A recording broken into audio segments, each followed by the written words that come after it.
alina ensonga zange era leero nga ebibuzo bingi ebinika mutima gwange sekitegeeza byonna mukama byokoze tizizima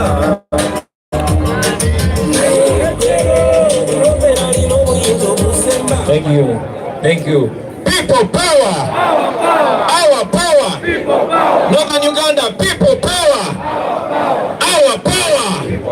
Western Uganda, people power. Our power. Eastern Uganda, people power. Our power. Uganda region, people power. Our power. Foot soldiers, people power.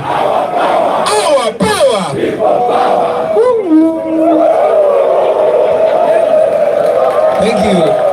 Thank you very much, comrades. Before I say anything, I want to salute one of our comrades, one of the foot soldiers, a young man who belongs to the lowest of society and yet represents society most, our brother Onjima Godfrey Tawa.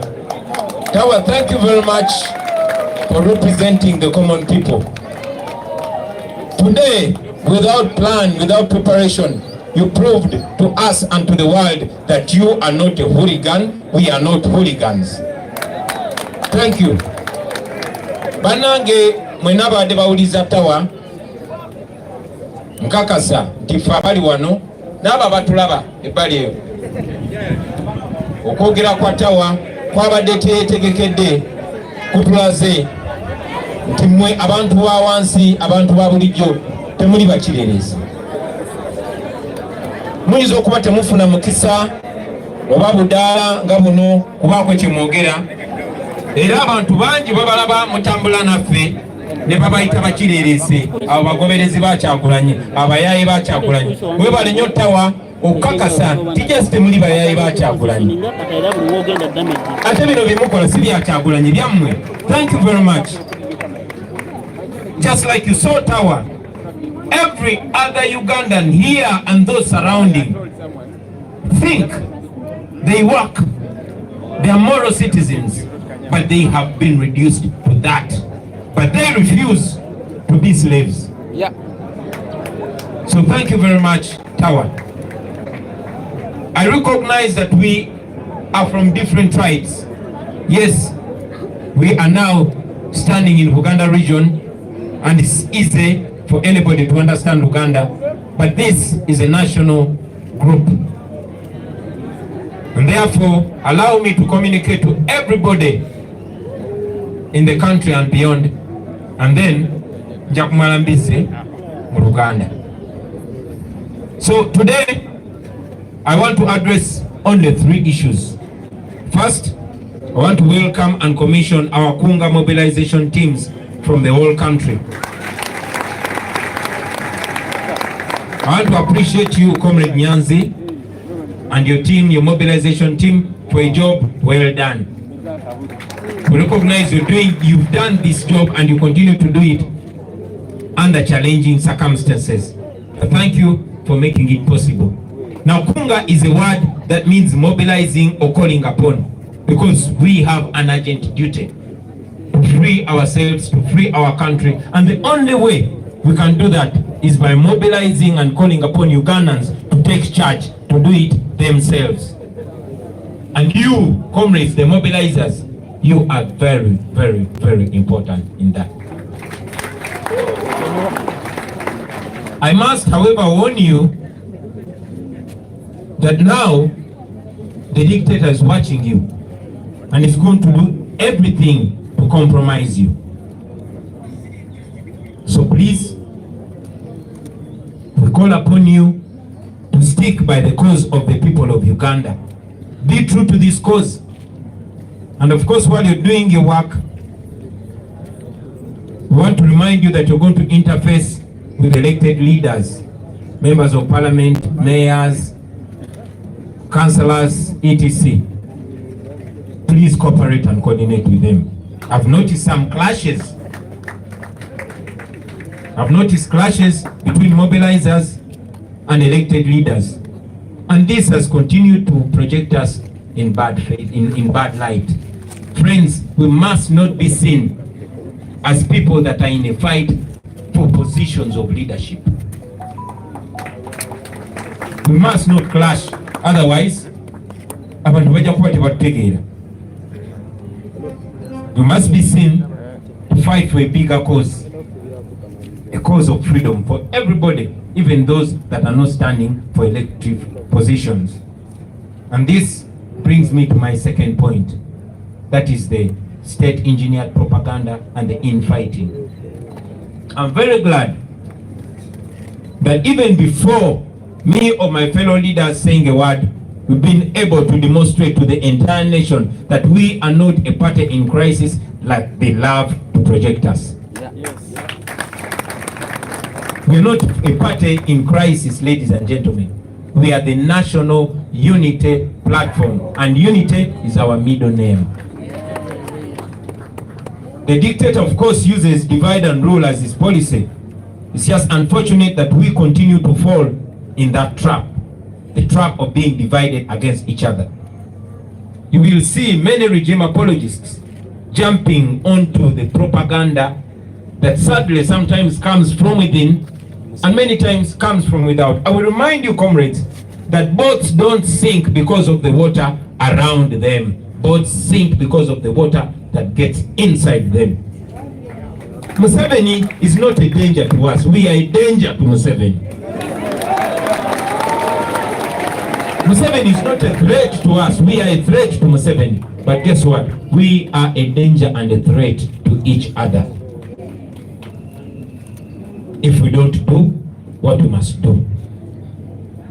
So, ladies and gentlemen, while I speak to you today, I want you to know that it is the weak links that we give that help regime propagandists to sustain the regime.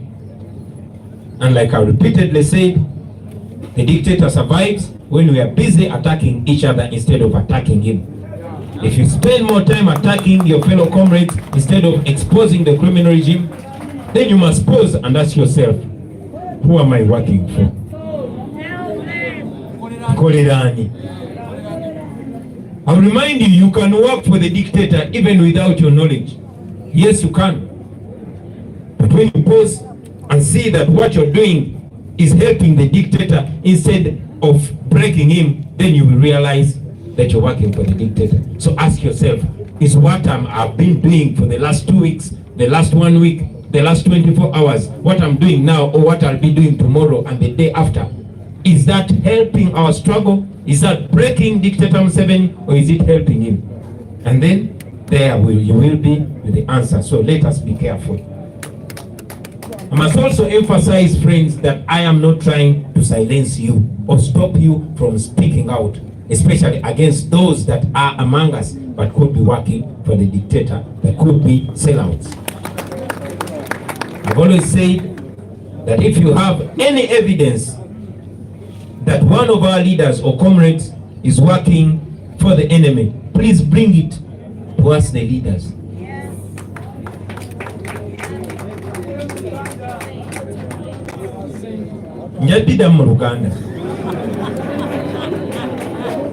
I will tell you that in the course of this struggle, many people have been attacked, some rightly and some wrongly. Bobby Young, for example, who is in prison today, he was one time accused for being a state operative until he was arrested together with the Eddie Mutwez and Nubians and spent over 7 months in Chitalia. You remember Norbert? Where is Norbert? Norbert Ariwo was accused of throwing a grenade at me at the campaign trail. And it was until a video was brought and analyzed that we were convinced that Norbert is not a regime operative.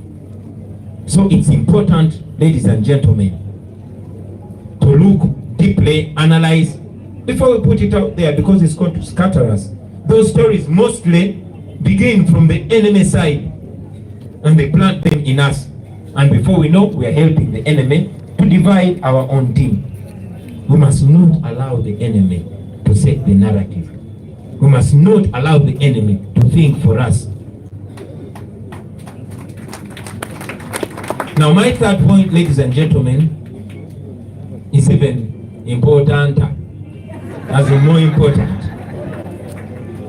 Many people have been asking about our stand on the issues of Honorable Mohamed Sejirinya and Honorable Alan Sewanyana. I already spoke out about this. I issued a statement, but once again, I will emphasize it. First, I want to welcome back our comrades from that long illegal detention. Welcome back, comrades. It has been painful, it has been tough, but you are back. Strong, brothers. Strong. I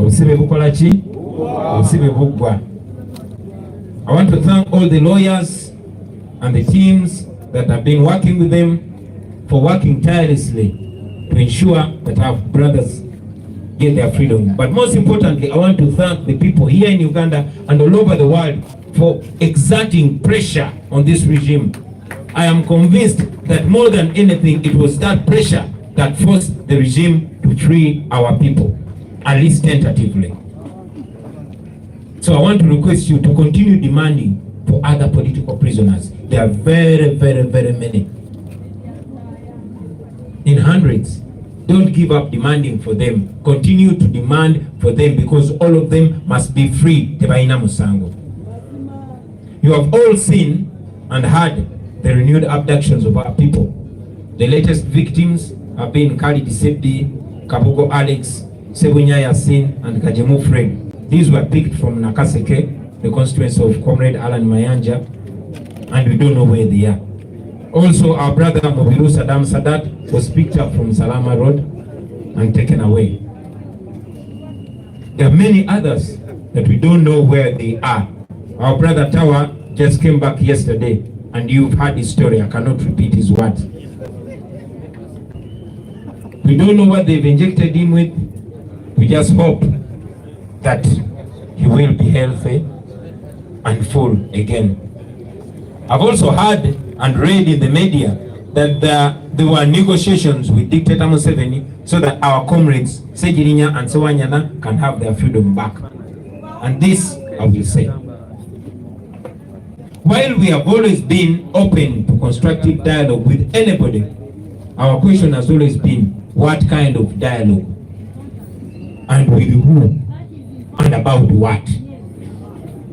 We have made it clear that we are open to transparent and genuine dialogue which has a clear agenda, and that agenda, ladies and gentlemen, has to include a transition from a military dictatorship to democracy. The first thing on the agenda of that dialogue, if it's to be there, is when is Museveni leaving?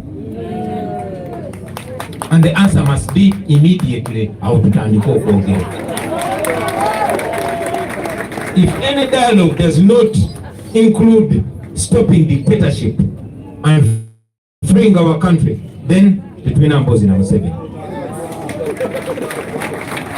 Ladies and gentlemen, for all these years, Museveni has demonstrated that he does not in any way believe in dialogue, but co-optation. Museveni's kind of dialogue has always been, how much money do you want? What position do I give you? And we are not about to deal with that kind of dialogue. Okay? We shall not be part of any kind of dialogue with Museveni, because what Museveni wants is to use us as wheelbarrows. And we are not wheelbarrows. So, we are not having no dialogue with Museveni.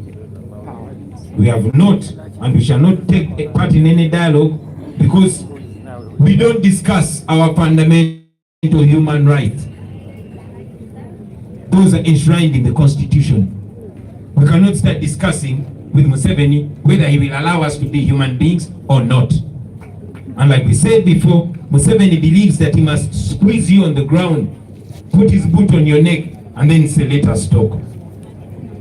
That is not the kind of dialogue that we hope to take part in, ladies and gentlemen. Our two MPs and hundreds of other political prisoners are innocent. They were illegally detained. So if anyone took part And please quote me, if anyone took part in any talks with Museveni, that was not with our knowledge or endorsement. And if any promises were made, those were fake promises. To you, Mr. Museveni, if anybody spoke to you claiming to represent NUP, you were conned.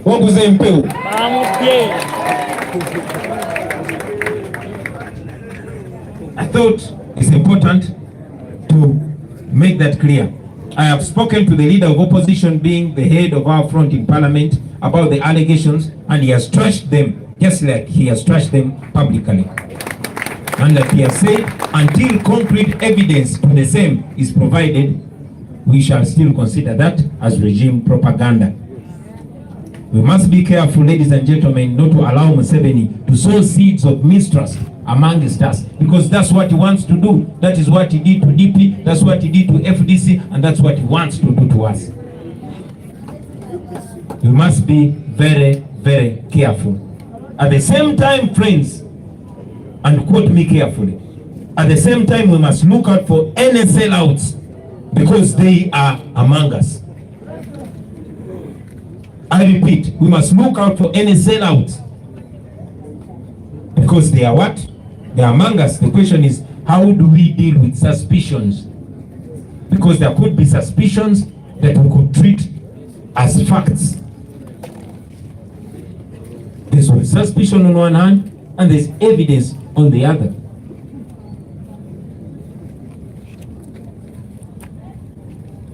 Finally, ladies and gentlemen, I think it is important to remind fellow Ugandans that Museveni is just using the courts of law as tools of oppression. I mean, if somebody has committed a crime, why don't the courts work? Why does that criminal, why do they have to negotiate with Museveni to get their freedom? What is the purpose of the courts and the judges?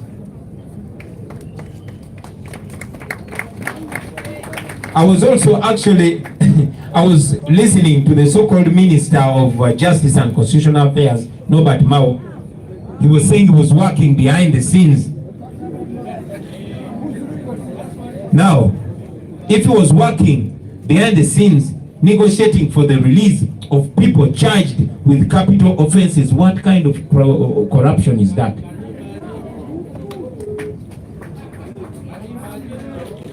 Mao calls himself a lawyer, but he's not even ashamed to say that this is no longer about the law, it's about politics. He's not ashamed to show the world that this is not prosecution anymore, it is persecution. That is Norbert Mao for you, Museveni's Minister for Injustice and Constitutional Affairs.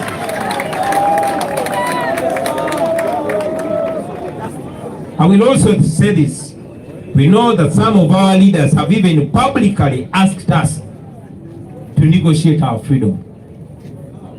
Some of renowned elders and leaders from our party have asked us to negotiate our fundamental rights, and we shall answer them publicly in capital letters that we do not and will never negotiate our rights, because we are not slaves and we have committed no crime. We cannot stop them from expressing their views and opinions, but we disagree with those views and opinions. Therefore, tell them when they speak, they are not speaking for us, they are not representing us but themselves and their stomachs. Unfortunately, we have not yet been able to speak to Honorable Sejirinya and Honorable Sewanyana, so we cannot speak for them right now. But I will say this on behalf of People Power and the National Unity Platform, that the position we were holding when they were taken to prison is the same position that we hold, and it is the same position that we shall hold forever. It is not a crime to oppose Museveni. It is not a crime at all to oppose Museveni. It is my hope and prayer that these two honorable members will still stand for the same position when they get chance to speak to the nation. Finally, I will once again remind you, friends, behavior of this regime is not a sign of strength,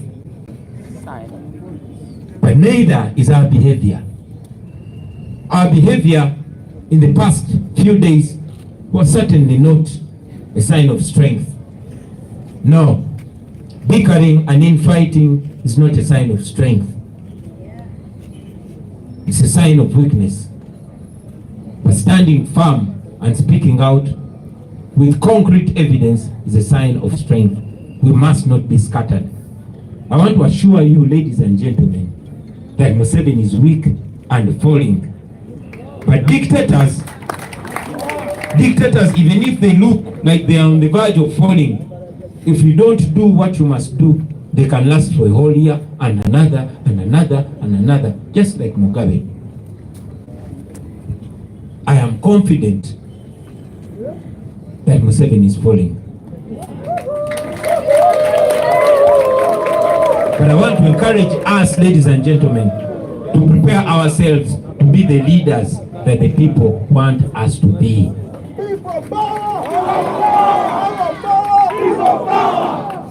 We are not as scattered, we are not as divided as we are projected.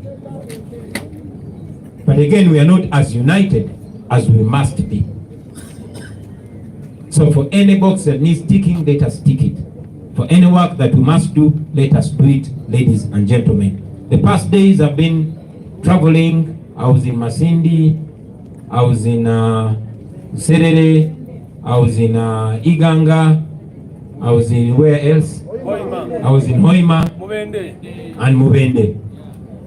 And I'll tell you that in a Robert style, I'll be reaching in every corner of this country. But I call upon you to also be the Chagulanyi in your area. Do what you want me to do. Don't do what you wouldn't want me to do. Now, thank you for listening to me. Katika mbiogerene mu lucholi.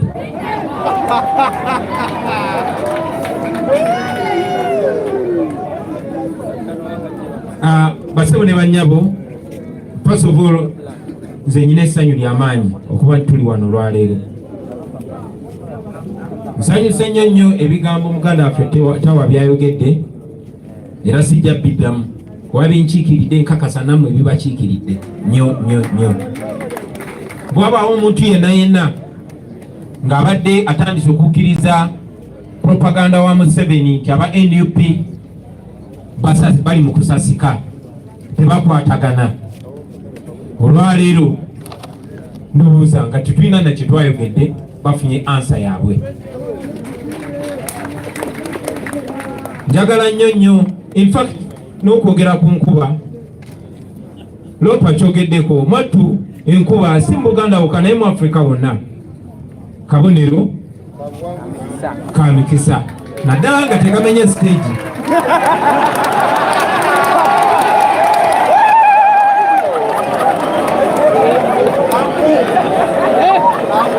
Njagala nnyo okwogera ku nsonga ssatu zokka abasebo ne bannyabo. Njagala okwaniriza era okomissioninga tiimu zaffe ezakunga eza mobilization. Njagala okwebaza mukulembeze munnaffe mic check akulira okunga Comrade Nyanzi ne bakulembeze banno mwenna mwebale nnyo omulimu ogw'ettendo gwe mukoze gwe mukyagenda maaso n'okukola wadde nga mugukolera mu bugubi. Mwebale nnyo mwebale ddala mutuweesa nnyo ekitiibwa. Okunga kitegeeza kuŋŋaanya abantu, kitegeeza kuyita bantu. Naye ate saawa zino kikulu nnyo okunga. Lwaki? Kubanga basebo ne bannyabo tulina omulimu, ate ng'omulimu ogwo tegulinda ogw'okutaasa eggwanga lyaffe. Tawa byayogeddeko bingi, nkakasa singa oyitawo mukyalo mukadde wano n'oyitawo omuntu ava mu Northern Uganda, Eastern Uganda, Western Uganda ne walala bajja kubulira ebintu bye bimu. So tulina omulimu gwe tulina okukola embagirawo okutaasa eggwanga lyaffe. Naye ogwo omulimu tusobola okukola mu ngeri emu yokka nga tukunze bannayuganda ne beekwatiramu ne tutaasa ku guno omusajja. N'olwensonga eyo bannange, muli very important. You are very, very important, you comrades in the mobilization wing. And I want to commission you today, send you out there to be the representation of us. Naye nyina obalabula nti kano ke mukuŋŋaanye wano nakyemalira naye kamera ze zitulimu bweziti. Era agenda kufuba nnyo alabe nga abasalako omukuumu abakompromising abatiisetiise oba abagulirire. Njagala okubasaba baganda bange nti muyimirire nnyo ku mulamwa ogw'abantu, kuba gwe mulamwa gwokka oguliwo. Njagala okubasaba temukkiriza kubagulirira.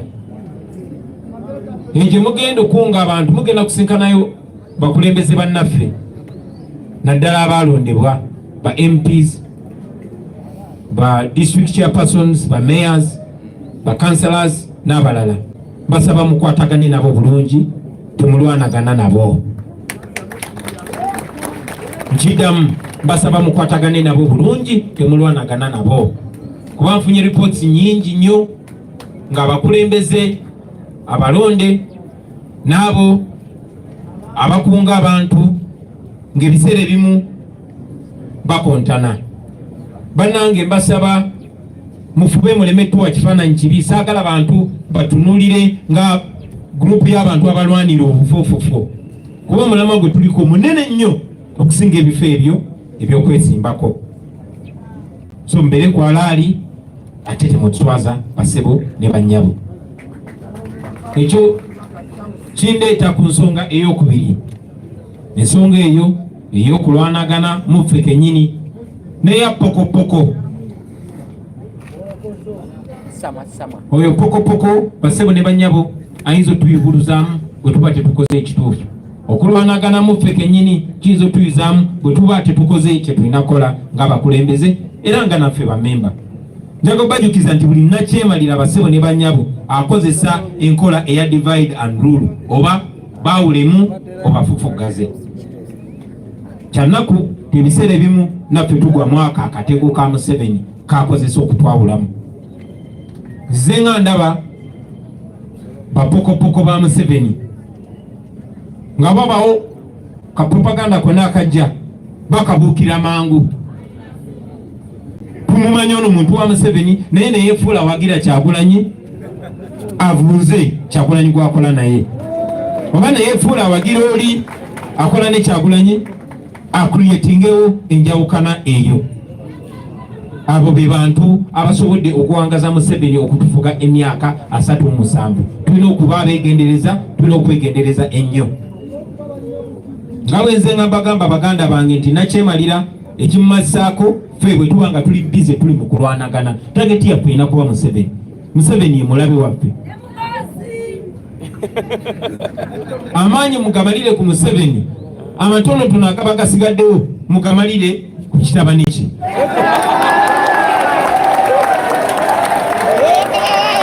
N'obwanyi obulala bwa balansi oba busigaddewo nabo bumumalire ku abo ababali okumpi naye nga mumanyi nti batembeeta nakyemalira. Buli bwe tuba nga tuli mu kulwanagana mu kifo ky'okuba nga tulwanyisa nakyemalira, kiba kizibu omuntu yenna yenna okumanya ani gwe tukolera. Ate nga bwe mbagambe wano nti osobola n'okuba ng'okolera Museveni, ng'okolera nakyemalira naye nga tomanyi nti okolera nakyemalira otya. Njagala otunulemu mu ntambula yo ebintu by'obadde okola ennaku eziyise, ofumitirizemu binafuya nakyemalira oba binafuya ffe. Bwe biba binafuya ffe mu ngeri yonna biba biwa nakyemalira amaanyi, ate bwe biba binafuya nakyemalira biba biwafa amaanyi. Nebyokola bwe biba nga birina engeri gye biwa nakyemalira amaanyi nga bitunafuya, awo naawe ojja kiraba kiddala mutuufu oba okolera ani. So ekyumbadde nyino kibagambako, njagala nkiseeko nesiira baganda bange nti sigezaako kubasirisa, sigezaako kubaziba mumwa.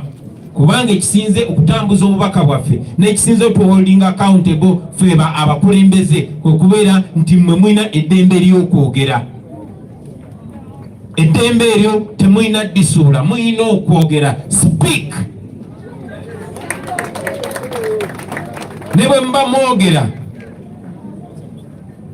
first mwebuze njogera mazima. Ekyokubiri bwe mba njogera mazima ng'alinako evidence. Ekyokusatu byenkola biyamba struggle yaffe ogenda mu maaso oba bitunafuya.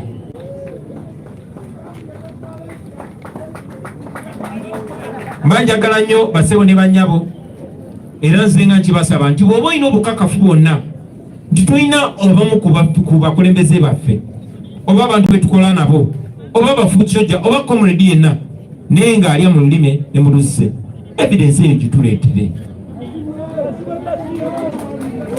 Evidence eyo bw'ogituleetera tujja kulaba ekyogikolera basebo ne bannyabo.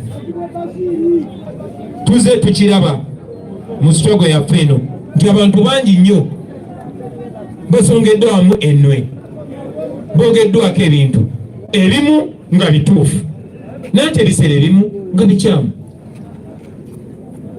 Ebituufu tuze tubiraba nekyembuuza nti ebikyamu bw'ozuula ekikyamu oluvannyuma nga tekimaze okubamenyamenyamu nobanafuya kiba kituyamba.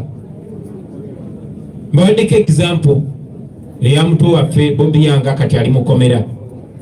Waliwo batuleetera information ti Bobi Yange oyo alabika kasajja paka ate bwe bamusiba ne bannaffe abalala olw'okugaana okubakolera ne kakati ali mukomera.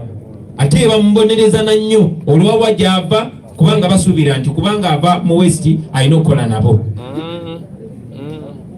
Ensonga yemu mbabuliddeko n'ekyali ku campaign trail omu ku bakyali banga bankuuma Nobert aliho bagamba nti yankasukidde grenade paka we bajjayo ka video ako ne kakakasa abasinga kufe ngaze siriimu naye abasinga bwe bakkiriza nti ddala Nobert si kasajja. So mbasaba baganda bange tufumiitirize.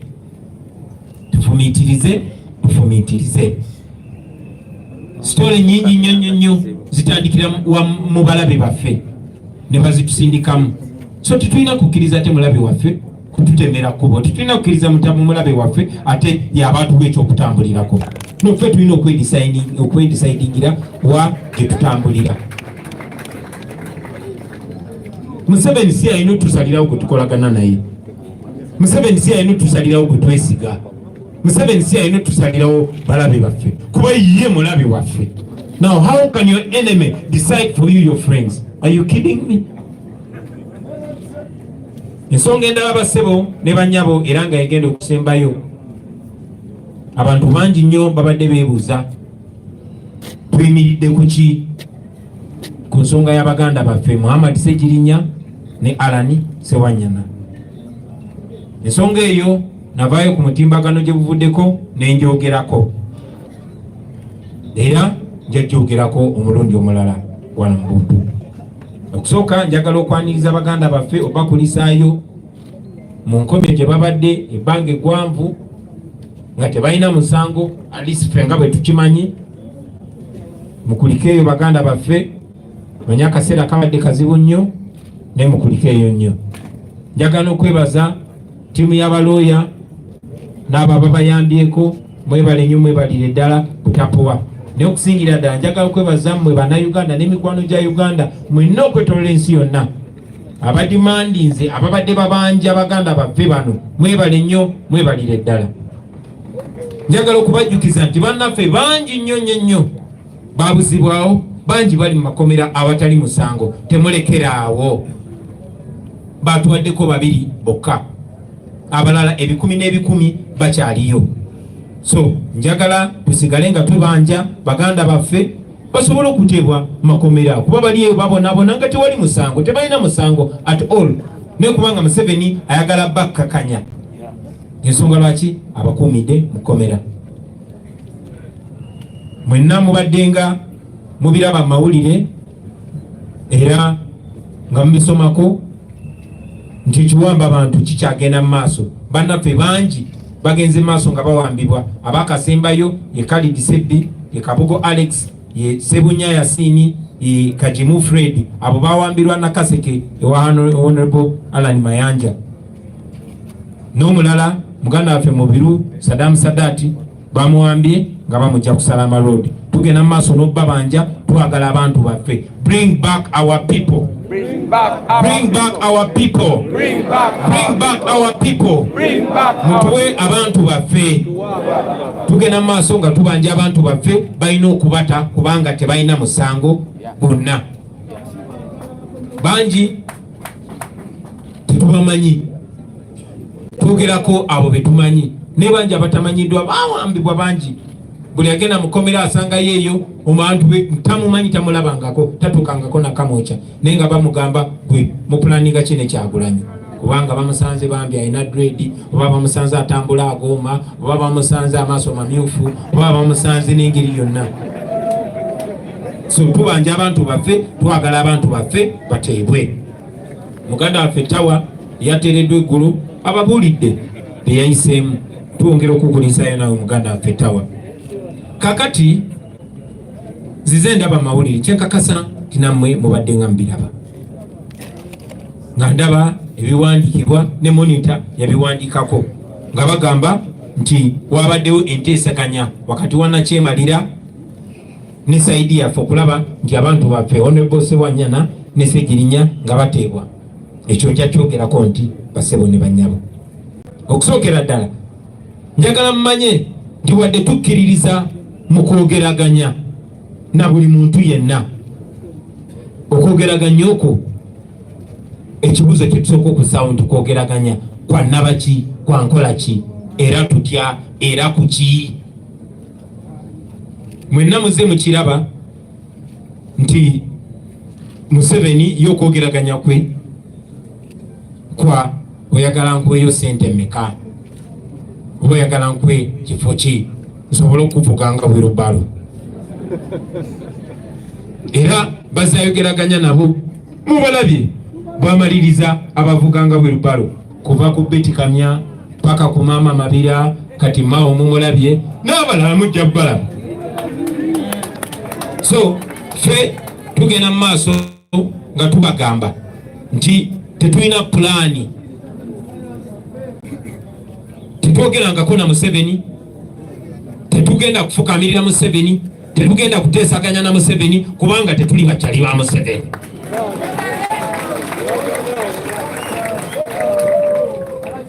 Tetuteesaganyangako na Museveni, no. Era bwabaayo omuntu yenna nga yateesa ne Museveni, ekyo yatukikola nga tetumanyi era nga tetumukkiriza. Era mwami Museveni twagala okutegeeza nti wabaawo be bakusuubiza mpewo, oba bawadde ssente nga bootera okukola waguze empewo. Eddembe lyaffe si lyakuteesaako, si lyakuteesaako. Ffe tetuli beetegefu kwogeraganya na muntu atukutte n'atussa ku mugundumu gw'emmundu n'atugamba katuteese. Abawambe tebateesa n'ababawambye. Abantu abalina eddembe lyabwe be bateesa n'abalala balina eddembe.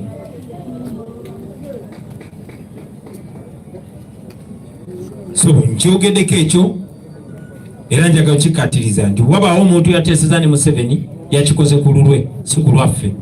Era Museveni oba wamuguze waguze empewo. Nayogerako ne leader of opposition Honorable Mpuuga kubanga yakulira ttiimu yaffe ey'omu parliament, era ne ndimubuuzako bino byenze nsoma mawulire ebyokwogeraganya na Museveni n'abyesambajja, era nga bwazze abyesambajja mu lwatu ku radio ne ku TV.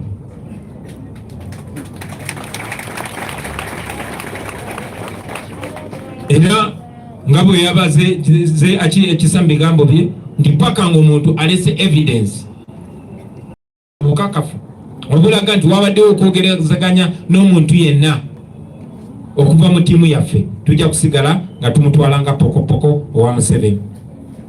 Bannange mbasaba tuleme kukkiriza Museveni kutusigamu nsigo za kwawukana, okutusigamu nsigo za buteesigangana. Tubeerenga buli omu bw'apima munne tamutegera bulungi. Ekyo tetulina kikkiriza, kuba bwatu bwazaakola mu bibiina ebyenjawulo era bwatu bwajagala okukola muffe. Naye ekiseera kyekimu ate wano mumpulize bulungi, ekiseera kyekimu njagala mutunula enkaliriza n'erisa ejjogi, mutule enkaliriza kubanga ne muffe kennyini mukimanyi titemubulamu nsolima.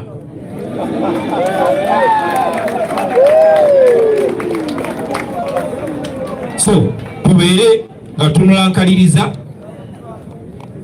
era ekibuzo ekiriwo nti bwe tuba twekengedde omuntu tudiringa nakyo tutya. Mwekengedde naye siina bukaka.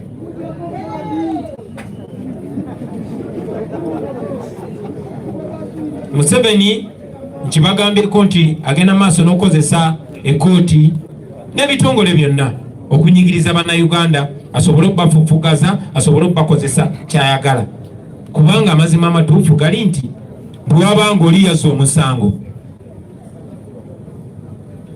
nga waliwo ekkooti, waliwo n'abalamuzi, ono nazza omusango gwa Namugomola gwakutta bantu, lwaki ate ayina kuteesa na Museveni okuteebwa? Kati ekkooti zaaki n'abalamuzi baaki?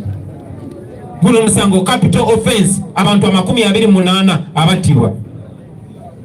Ongamba otya nti ate omuntu gwogamba nti yeyabase kati ajje ateese naawe omute? Nawuliriza Nobert Mao gwe muyita minisita w'amateeka ng'agamba yabadde akolera wansi wa mmeeza mabega wa kateni okulaba nga bateebwa. Mwami Nobert Mao oswadde nnyo kubanga wakakasizza nti kaakati bino si bya kooti wabula bya bufuzi, wakakasizza nti bino si bya mateeka wabula bya kunyigiriza. Lwaki oteesa n'omuntu ng'ogambye nti yatta abantu, kati ab'e Masaka be battako abantu 28 ng'ogenda bakola otya?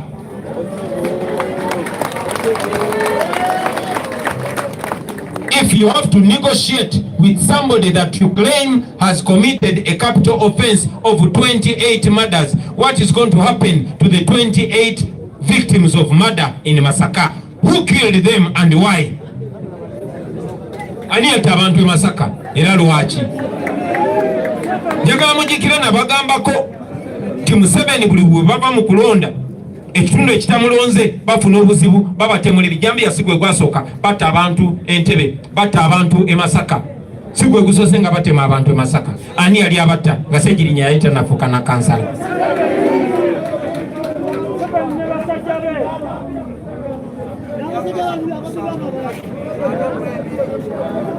N'olwekyo basebo ne bannyabo, ebyo ebibuuzo birina okubeerawo. Kyansonyi ti ne muffe tulinamu abakulembeze abalondebwa ku lwa NUP naye nga bakyogera mu lwatu nti tugende tuteese ne nakyemalira ku nsonga ezikwatagana n'eddembe lyaffe. Engeri gye baadde bakyogera mu lwatu njagala nange baanukula mu lwatu nti tekigenda kubaawo kyekafuuwe ffe okuteesaganya ne Museveni ku ddembe lyaffe. Gwe bwe oyagala kuteesaganya na Museveni oli wa ddembe, naye kimanye nti byogera ku lwo tebikiikirira ffe. Eddembe lyaffe lyatuweebwa Katonda ne likakasibwa ssemateeka. Bwe mba nnyina omusango ntwala mu kkooti mpoze, bwe mba siina musango nzigyakolo.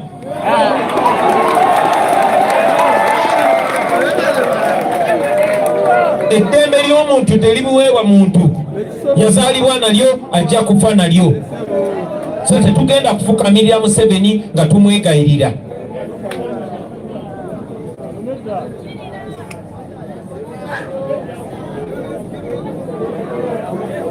Basebo ne bannyabo, tetusobola gaana bantu kwogera kyagala nga bwe ŋŋambye, naye ffe nga ffe tusaaninga ku ddembe lyaffe. Kyanaku nnyo nti tetunaba kufuna mukisa kulaba kuwona bose Ssegirinya na Ssewanyana yadde okwogerako nabo, naye era obaoliawo yensonga lwaki tetusobola boogerera olwaleero naye nja kwogera kino nti kyetwali tuyimiriddeko nga batwalibwa mu kkomera kyetuyimiriddeko olwaleero era kyetugenda okuyimirirako olubeerera nti si musango okuvuganya Museveni. Si musango n'omulundi n'ogumu okuvuganya Museveni. Katusuubire nti bannaffe bwe banaddamu okulabika eri abantu oba okwogerako eri abantu nabo bajja kuba bakyali ku mulamwa gwe gumu nga gwe tuyimiriddeko ebbanga lyonna. Nga maliriza basebo ne bannyabo nja kwongera okubajjukiza nti enneeyisa oba ebintu Museveni byakola tebiraga maanyi ge, biraga bunafu bwe. Ebintu Museveni byakola ebyokusiba abantu, ebyokuvoola amateeka n'ebyokozesa abapokopoko gezaako twawula tebiraga maanyi ge, biraga bunafu bwe. Naye ate nammwe njagala mbagambe nti enneeyisa yaffe akabanga akayisa akatono abamu ku ffe era nayo teraga maanyi wabula eraga bunafu. Okulwanagana n'obusojjagana tekiraga maanyi, kiraga bunafu. Mbasaba mumanye nti mwenna muli basibe. So omugenzi Basudde yakyogerako nti abasibe okulwanira eruzira liba bbula ly'amagezi. Mbasaba tubeere bagezigezi kuba manyi tuli bagezigezi. Museveni atunyigiriza nnyo naye okunyigiriza okwo nsaba kuleme kutunafuya. Netoloddeko eggwanga nabaddeko eHoima nembako eMubende nembako eIganga nembako eSerere naye yonna gye tuyise baganda bange bannayuganda beeyongedde bweyongezi ku kyajinga. Beeyongedde bweyongezi ku kyajinga. Nali mbuuza omu ku mikwano gyange ba president w'eyo Zambia ne mugamba naye wamalako otya nga mwalwana nnyo ne lungu yabafuga babba obululu bwabafuga ate abantu baffe ebiseera ebisinga bw'obabba bagwamu amaanyi kuba nina kyemalira ayagala nnyo bamalamu amaanyi. Bwe yabba akalulu kanakwedde mu buswavu bw'ekitalo yaragezako bibatamya bamalamu maanyi. Era ojja kwegendereza nti buli omuva mu kulonda abamu bagwamu amaanyi ne bagamba abirabika tebisoboka. Abalama n'atu olw'obunafu n'okugwamu amaanyi ne bakkiriza okubeera basireevu abaddu bannakyemalira n'abaana ne babivako bubi. So omukwano gwange oyo namubuuza nti mwamalako mutya ne bababba ne mulemerako ne bababba paka we mwamwejjako. Yambuuza nti ebizibu byammwe biweddewo bwe bababbye nti nedda. Ebadde bireetera abantu okunyiiga okwagala okujjako nakyemalira biweddewo nti nedda, then tebajja kupowa. Gye neetoolodde mu Uganda yonna njagala obbakakasa nti ebizibu bye balina bikyabasindiikiriza buli lunaku okugenda okulaba nga bakola kye basobola okujjako nakyemalira. Tetulina option ndala baganda bange okujjako nga tujjeko nakyemalira. Mwenna Museveni talina problem batta era kyapulaninga kubanga amalwaliro gafune eddagala talina muwendo gwa sente gwagenda kuwa amakomera gaterere. So kyalina okukola kwe kutunyigiriza. Nenze ekimanyi tasobola tutta ffenna n'atumalawo. Bano abantu batono nnyo ku ffe, batono nnyo. Ate n'abo ababakolera nabo banaku nga ffe, nabo baavu nga ffe. Tawakubuuzizza bapoliisi bameka abalina ekyapa ky'ettaka mu kitundu kyonna mu Uganda okujjako bali ababbi. So njagala obbazzaamu amaanyi baganda bange temupowa, tusigale nga tuli ku mulamwa. Tetukkiriza kintu kyonna tujja ku mulamwa, tetukkiriza ku kintu kyonna tuwugula, tetukkiriza kintu kyonna kutwawula. Temuloba naye musigale nga mutunula nkaliriza, musigale nga mwetegereza, musigale nga obwongo bukola, musigale nga mukozesa intaneti yammwe nga mwogera ebituufu naye nga mwogera amazima. Temukozesebwa kusiga bukyayi, temukozesebwa kwawulayawula, temukozesebwa abantu baagala bufu, njagala kafo kano njagala kafo kali.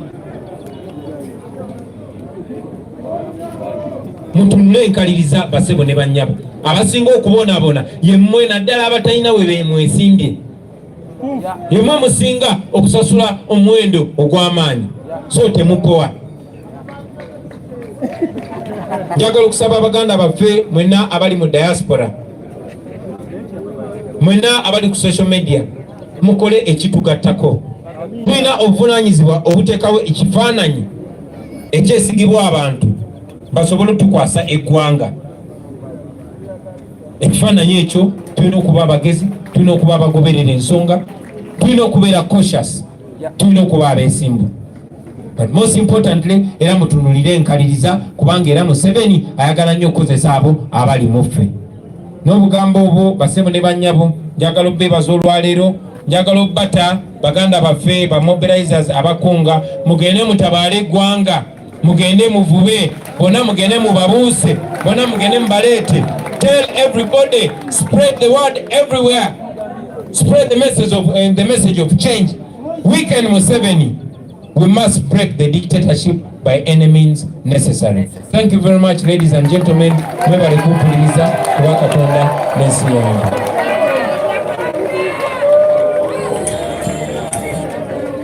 Olutalo nga luwedde tuliyambale ngule, tuliyambale ngule, tuliyambale ngule. Olutalo nga luwedde tuliyambale ngule, tulivimba mu Uganda empya. Tuliyambala, tuliyambala engule zimasamasa. Olutalo nga luwedde tuliyambale engule, tulivimba mu Uganda empya. People power, our power, people power. We can allow the president, after we have sung the anthems, to take leave. Oh, Uganda, may God uphold thee. We lay a future in thy hand. United, free for liberty, together we always stand. When the struggle is over, we shall wear the victor's crown. We shall wear the victor's crown. We shall wear the victor's crown. When the struggle is over, we shall wear the victor's crown in the new Uganda. People power, our power, people power. Anybody with a phone, please, you give it to our teams here. Thank you very much. You will give the president. Okay, mwebale kubeerako ababadde ku Media TV. Tukyagenda mu maaso ye president ye atemye then tugenda kuba tukomawo katusooke tuveeko ku YouTube then tuddeyo ku Facebook.